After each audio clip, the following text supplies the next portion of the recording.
Is your career taking you where you want to go? With Saia LTL Freight's best-in-class benefits, signing bonuses, and competitive pay, it's easy to see why we have the longest tenure in the industry. So whether it's cross-country travel, being home nights and weekends, or working from the terminal, we've got a career for you. Drive your future forward. Visit workatsaia.com. That's workatsaia.com.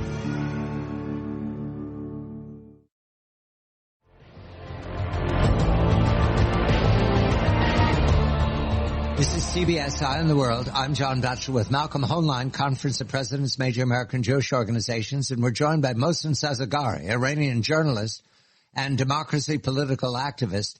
I go immediately to the report from Baghdad.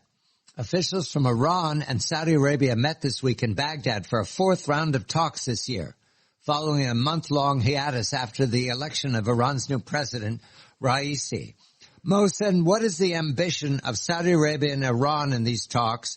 And this is a tale of two talks. So first, the talks in Baghdad, and then we have a question about the talks in Vienna. First, what does Iran want from these talks? Good evening to you. Good evening, John, and to Malcolm. It's now more than 6 years after invasion to Saudi embassy in Tehran. These two countries have no official relationship, and Iran has supported the Houthis in Yemen. That disaster in Yemen happened. Millions of people were damaged, and a type of separation in Yemen. And the war is going on over there, Saudi on one side and Iran on the other side. But it's more than 3 years that Iran has tried to reduce the tension with Saudis and has tried hard to separate Saudis from Israel, from the U.S. and other countries, because Iran calculates that Saudi as a big brother to Arab states, especially Persian Gulf states, and has lots of money, lots of influence, and it's better to keep them at least neutral in the conflict with Israel and the United States. But that was Saudis who closed the doors. Especially Mohammed bin Salman had a tough stance against Iran. But from 1 year ago, I can say maybe because of Biden administration in the United States, Saudis started to become milder and started behind the curtain negotiations by mediator. The Iraq government was the mediator.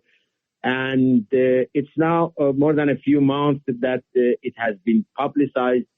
And I think that the turn point was the speech of King Salman in United Nations General Assembly. I don't know what's in the mind of Saudis or where they want to go. Definitely Malcolm knows better than me. But inside of Iran, I know that they need to normalize the relationship with Saudis, but they will use the card of Houthis. They will not give the card of Houthis in Yemen very easy and simple.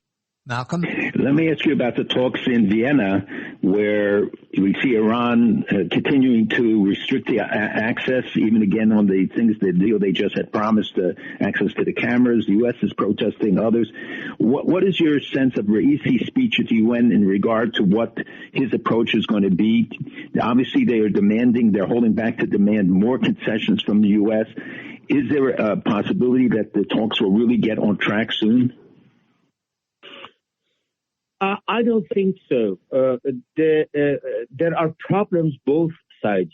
Raisi's speech was, most of that speech was similar to other presidents of Iran, especially anti-U.S.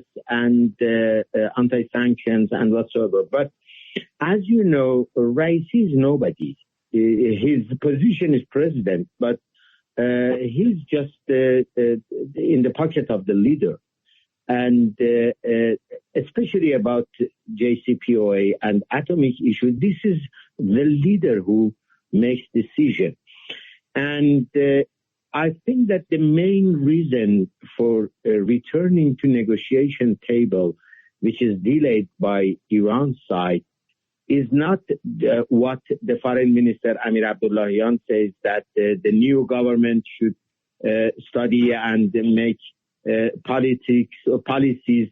They are nobody. This is the Khamenei, the leader himself, that he is in an impasse. He's in a way that he can't accept returning to JCPOA with the new conditions that Biden administration hands are tied because of Trump administration. For instance, Revolutionary Guard will be in the list of terrorist organizations, and CAATSA regulation 2017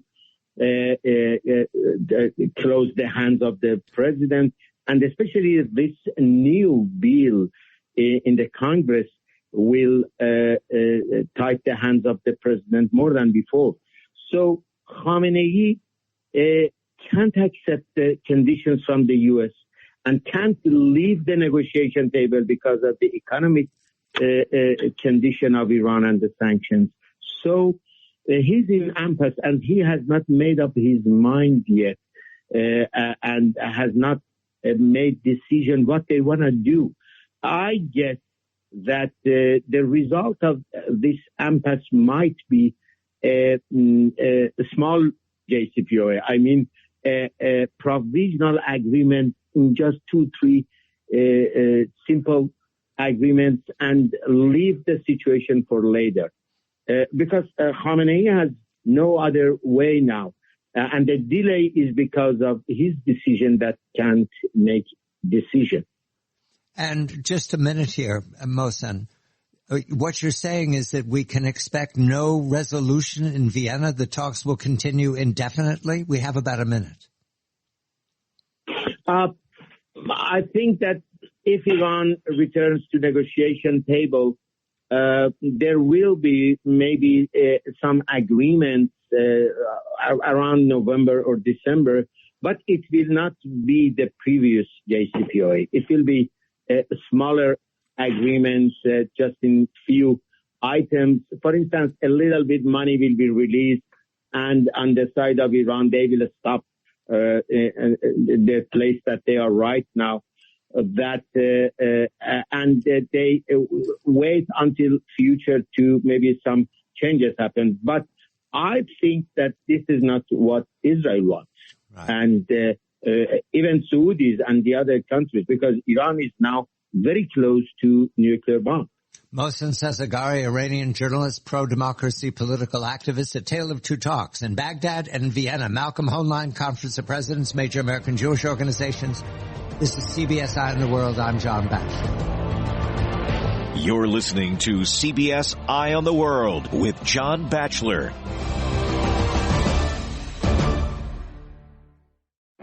Do you love what you do? Work at Saia LTL Freight and you will. We've been the most elite team in shipping for 95 years and counting by caring for our people like family.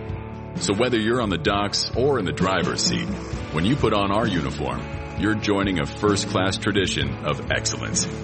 Start your new journey with us today. Visit workatsaia.com now. That's workatsaia.com. Do you love what you do? Work at Saia LTL Freight and you will. We've been the most elite team in shipping for 95 years and counting by caring for our people like family. So whether you're on the docks or in the driver's seat, when you put on our uniform, you're joining a first-class tradition of excellence. Start your new journey with us today. Visit workatsaia.com now. That's workatsaia.com.